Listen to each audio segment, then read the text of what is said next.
A double quartet.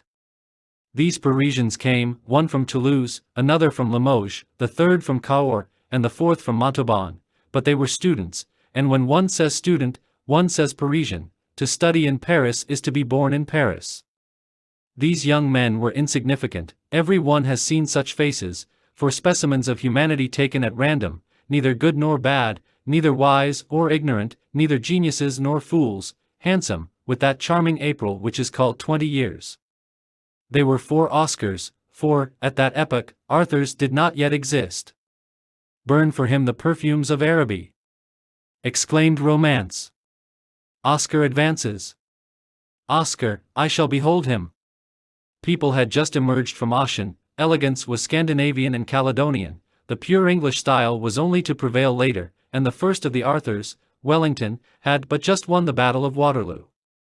These Oscars bore the names, one of Félix Tholomyès, of Toulouse, the second, Listolier, of Cahors, the next, Fameury, of Limoges, the last, Blachevelle, of Montauban. Naturally, each of them had his mistress. Blachevelle loved Favourite, so named because she had been in England. Listolier adored Dahlia, who had taken for her nickname the name of a flower. Fameury idolized Zéphine, an abridgment of Josephine. Tholomyès had Fantine, called the Blonde, because of her beautiful, sunny hair.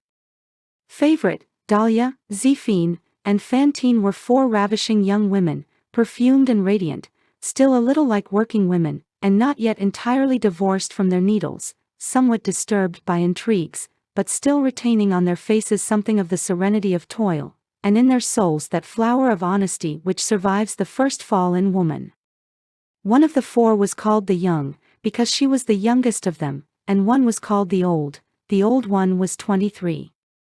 Not to conceal anything, the 3 first were more experienced, more heedless, and more emancipated into the tumult of life than Fantine the blonde, who was still in her first illusions. Dahlia, Zéphine, and especially Favourite, could not have said as much. There had already been more than one episode in their romance, though hardly begun, and the lover who had borne the name of Adolphe in the first chapter had turned out to be Alphonse in the second, and Gustave in the third.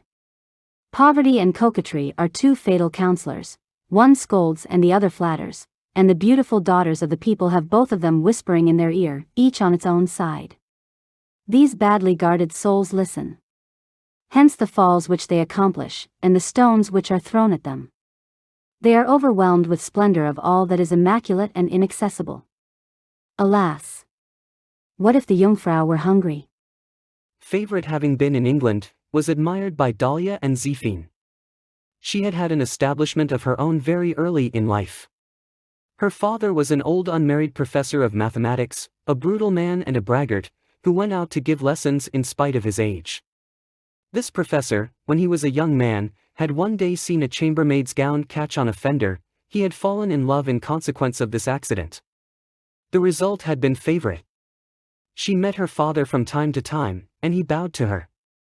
One morning an old woman with the air of a devotee had entered her apartments, and had said to her, "You do not know me, mademoiselle?" "No, I am your mother." Then the old woman opened the sideboard, and ate and drank, had a mattress which she owned brought in, and installed herself. This cross and pious old mother never spoke to Favourite, remained hours without uttering a word, breakfasted, dined, and supped for 4, and went down to the porter's quarters for company, where she spoke ill of her daughter. It was having rosy nails that were too pretty which had drawn Dahlia to Listolier, to others perhaps, to idleness. How could she make such nails work? She who wishes to remain virtuous must not have pity on her hands. As for Zéphine, she had conquered Fameury by her roguish and caressing little way of saying, "Yes, sir." The young men were comrades, the young girls were friends. Such loves are always accompanied by such friendships. Goodness and philosophy are 2 distinct things. The proof of this is that, after making all due allowances for these little irregular households, Favourite, Zéphine, and Dahlia were philosophical young women, while Fantine was a good girl. Good! Someone will exclaim, and Tholomyès?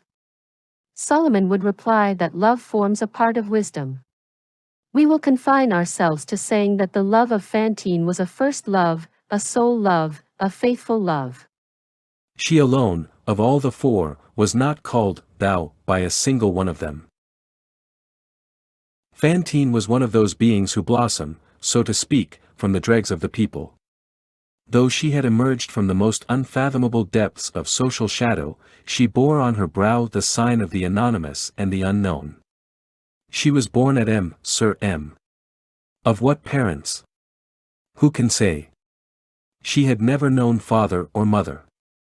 She was called Fantine. Why Fantine? She had never borne any other name. At the epoch of her birth the directory still existed. She had no family name, she had no family, no baptismal name, the church no longer existed. She bore the name which pleased the first random passerby, who had encountered her, when a very small child, running bare-legged in the street. She received the name as she received the water from the clouds upon her brow when it rained. She was called Little Fantine. No one knew more than that. This human creature had entered life in just this way. At the age of 10, Fantine quitted the town and went to service with some farmers in the neighborhood. At 15 she came to Paris, to seek her fortune. Fantine was beautiful, and remained pure as long as she could. She was a lovely blonde, with fine teeth. She had gold and pearls for her dowry, but her gold was on her head, and her pearls were in her mouth. She worked for her living, then, still for the sake of her living, for the heart, also, has its hunger, she loved. She loved Tholomyès. An amour for him, passion for her. The streets of the Latin Quarter, filled with throngs of students and grisettes, saw the beginning of their dream. Fantine had long evaded Tholomyès in the mazes of the hill of the Pantheon, where so many adventurers twine and untwine, but in such a way as constantly to encounter him again. There is a way of avoiding which resembles seeking. In short, the eclogue took place.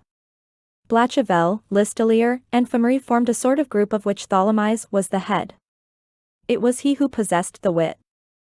Tholomyès was the antique old student. He was rich, he had an income of 4,000 francs, 4,000 francs.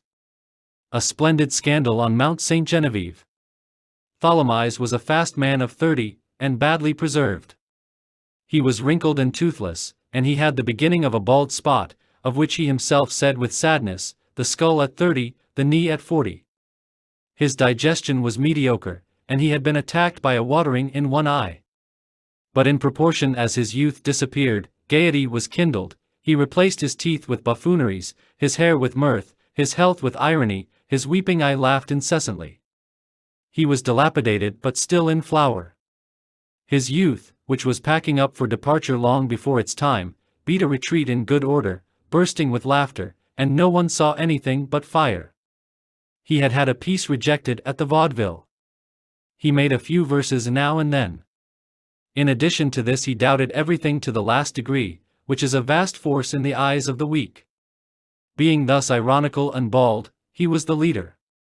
Iron is an English word. Is it possible that irony is derived from it? One day Tholomyès took the three others aside, with the gesture of an oracle, and said to them, Fantine, Dahlia, Zéphine, and Favorite have been teasing us for nearly a year, to give them a surprise. We have promised them solemnly that we would. They are forever talking about it to us, to me in particular, just as the old women in Naples cried to Saint Januarius, Faccia geluda, Fe o miracolo, yellow face, perform thy miracle, so our beauties say to me incessantly, Tholomyès, when will you bring forth your surprise? At the same time our parents keep writing to us. Pressure on both sides. The moment has arrived, it seems to me, let us discuss the question. Thereupon, Tholomyès lowered his voice and articulated something so mirthful, that a vast and enthusiastic grin broke out upon the four mouths simultaneously, and Blachevelle exclaimed, that is an idea. A smoky taproom presented itself, they entered, and the remainder of their confidential colloquy was lost in shadow. The result of these shades was a dazzling pleasure party which took place on the following Sunday, the four young men inviting the four young girls.